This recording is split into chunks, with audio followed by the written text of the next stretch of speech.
BTech electrical engineering കഴിഞ്ഞവരാണോ നിങ്ങൾക്കൊരു golden career ഓപ്പർച്യൂണിറ്റിയാണ് കേരള PSC അനൗൺസ് ചെയ്തിരിക്കുന്നത്.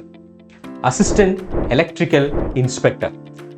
ഒരു ബിടെക് ഇലക്ട്രിക്കൽ എഞ്ചിനീയറിംഗ് കഴിഞ്ഞ ഉദ്യോഗാർത്ഥിക്ക് കരിയറിന്റെ സ്റ്റാർട്ടിങ്ങിൽ കിട്ടാവുന്ന ഏറ്റവും മികച്ചൊരു ജോലിയാണ് അസിസ്റ്റന്റ് ഇലക്ട്രിക്കൽ ഇൻസ്പെക്ടർ. എന്തുകൊണ്ടെന്നല്ലേ, ജോയിൻ ചെയ്യുന്നത് തന്നെ ഒരു ഗസറ്റഡ് പോസ്റ്റിലേക്കാണ്. ഒരു ഫ്രഷർക്ക് കിട്ടാവുന്ന ഏറ്റവും അട്രാക്റ്റീവ് ആയിട്ടുള്ള സാലറി പാക്കേജ്, ഒപ്പം വളരെ റെപ്യൂട്ടഡ് ആയിട്ടുള്ള അതോറിറ്റി ഉള്ള ഒരു പവർഫുൾ പോസ്റ്റ്. ഇത് മാത്രമല്ല, ബിടെക്, ഡിപ്ലോമ, ITI കഴിഞ്ഞ ഉദ്യോഗാർത്ഥികൾക്ക് ഇനി വരാൻ പോകുന്ന ഒട്ടനവധി അവസരങ്ങളുടെ ഒരു തുടക്കമാണ് അസിസ്റ്റന്റ് ഇലക്ട്രിക്കൽ ഇൻസ്പെക്ടർ നോട്ടിഫിക്കേഷൻ. നമ്മൾ ബിടെക്കിൽ പഠിച്ചതിൽ നിന്ന് വ്യത്യസ്തമാണ് ഒരു കേരള PSC നടത്തുന്ന ഒരു എക്സാമിന് വേണ്ടി, ഒരു കോമ്പറ്റീറ്റീവ് എക്സാമിന് വേണ്ടി പ്രിപ്പയർ ചെയ്യുക എന്നുള്ളത്. ഈ എക്സാമിന് വേണ്ട നോട്ടിഫിക്കേഷൻ വന്നു കഴിഞ്ഞാൽ 8 മുതൽ 10 മാസം വരെയാണ് നമുക്ക് പ്രിപ്പറേഷന് വേണ്ടി കിട്ടുന്ന മിനിമം സമയം.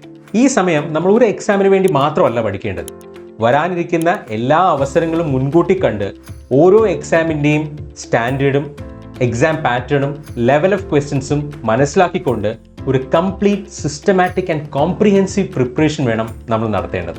അതിനുവേണ്ടി ഇലക്ട്രിക്കൽ എഞ്ചിനീയറിംഗിൻ്റെ ഓരോ സബ്ജക്റ്റിൻ്റെയും ഏറ്റവും ഫണ്ടമെൻ്റൽ കോൺസെപ്റ്റ്സ് മനസ്സിലാക്കിക്കൊണ്ട് ഒരു ഫൗണ്ടേഷൻ ബിൽഡ് ചെയ്ത് വേണം നമ്മൾ പ്രിപ്പറേഷൻ സ്റ്റാർട്ട് ചെയ്യാനായിട്ട്. അതിനുശേഷം നമ്മൾ അഡ്വാൻസ് ലെവൽ പ്രിപ്പറേഷനിലേക്ക് പോകണം. ലെവൽ 1, ലെവൽ 2, ലെവൽ 3 ക്വസ്റ്റ്യൻസ് എല്ലാം ഐഡൻറ്റിഫൈ ചെയ്ത് എക്സ്പെക്റ്റഡ് ക്വസ്റ്റ്യൻ പാറ്റേൺ മനസ്സിലാക്കി അതുപോലെ തന്നെ സിസ്റ്റമാറ്റിക് ആയിട്ടും ഓർഗനൈസ്ഡ് ആയിട്ടും പ്രാക്ടീസ് ടെസ്റ്റുകൾ അറ്റംപ്റ്റ് ചെയ്തുകൊണ്ട് നമ്മുടെ കോൺസെപ്ച്വൽ ക്ലാരിറ്റിയും നമ്മുടെ സ്പീഡും ഇംപ്രൂവ് ചെയ്യാൻ നമ്മൾ ശ്രമിക്കണം. നിങ്ങൾ എങ്ങനെ പ്രിപ്പയർ ചെയ്യുകയാണെങ്കിലും ഈ കാര്യങ്ങളെല്ലാം മനസ്സിലാക്കി നിങ്ങളുടെ പ്രിപ്പറേഷൻ ഉൾപ്പെടുത്തി വേണം നിങ്ങളുടെ പ്രിപ്പറേഷൻ നിങ്ങൾ മുന്നോട്ട് കൊണ്ടുപോകാനായിട്ട്. അതിൽ വേറെ ഒരു ഷോർട്ട് കട്ടും നമുക്ക് പോസിബിൾ അല്ല. ഈ പറഞ്ഞ കാര്യങ്ങളെല്ലാം ഉൾപ്പെടുത്തിക്കൊണ്ട് വളരെ സിസ്റ്റമാറ്റിക് ആയിട്ടും കോംപ്രിഹെൻസീവ് ആയിട്ടായിരിക്കും നമ്മൾ ഓരോ സബ്ജക്റ്റും ഫൗണ്ടേഷൻ മുതൽ നമ്മുടെ കോഴ്സിലും പ്രിപ്പയർ ചെയ്യുക. അതോടൊപ്പം തന്നെ ലെവൽ 1, ലെവൽ 2, ലെവൽ 3 ക്വസ്റ്റ്യൻസ് എല്ലാം ഉൾപ്പെടുത്തിക്കൊണ്ട് എക്സ്പെക്റ്റഡ് ക്വസ്റ്റ്യൻസ് എന്താണെന്ന് മനസ്സിലാക്കിക്കൊണ്ട് അതിൻ്റെ എല്ലാം വളരെ സിസ്റ്റമാറ്റിക് ആൻഡ് ഓർഗനൈസ്ഡ് ആയിട്ടുള്ള ടെസ്റ്റ് സീരീസും നമ്മൾ നമ്മുടെ കോഴ്സിൽ ചെയ്യുന്നുണ്ടാവും. ഇങ്ങനെ ഒരു ഡീറ്റെയിൽഡ് ആയിട്ടുള്ള ഒരു കംപ്ലീറ്റ് പ്രിപ്പറേഷൻ ചെയ്താൽ മാത്രമേ ഒരു കോമ്പറ്റീറ്റീവ് എക്സാമിന് നമുക്ക് ടോപ്പിലെത്താൻ സാധിക്കുകയുള്ളൂ. ഇലക്ട്രിക്കൽ ആൻഡ് ഇലക്ട്രോണിക്സ് കോമ്പറ്റീറ്റീവ് എക്സാംസിൻ്റെ കഴിഞ്ഞ 5 വർഷത്തോളമായിട്ടുള്ള ഞങ്ങളുടെ എല്ലാ എക്സ്പെർട്ടൈസും ഉൾപ്പെടുത്തിയാണ് നമ്മൾ നമ്മുടെ കോഴ്സ് ഡിസൈൻ ചെയ്തിരിക്കുന്നത്.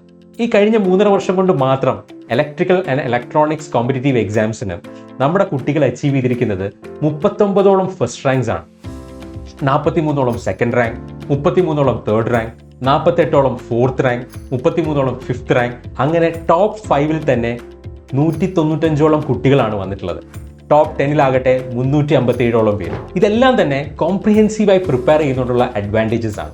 നിങ്ങൾക്ക് വരാൻ പോകുന്ന ഇലക്ട്രിക്കൽ എക്സാംസ് പ്രിപ്പയർ ചെയ്യാൻ താല്പര്യമുണ്ടെങ്കിൽ ഓൾറെഡി ഈ എക്സാംസ് ക്വാളിഫൈ ചെയ്ത് നിങ്ങളുടെ സീനിയേഴ്സോ ഫ്രണ്ട്സിനോടൊക്കെ അവരുടെ പ്രിപ്പറേഷൻ സ്ട്രാറ്റജി എങ്ങനെയായിരുന്നു എന്നുള്ളത് മനസ്സിലാക്കുക. ഒരു കംപ്ലീറ്റ് ആൻഡ് കോംപ്രിഹെൻസീവ് പ്രിപ്പറേഷനോട് കൂടി മാത്രമേ നമുക്ക് ഒന്നിലധികം റാങ്ക് ലിസ്റ്റിൽ ടോപ്പിൽ വരാൻ സാധിക്കുകയുള്ളൂ.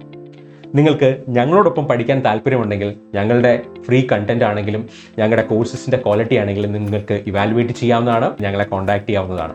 അടുത്തൊരു അപ്ഡേറ്റ് വീഡിയോയുമായി ഇനിയും കാണാം. Score academy.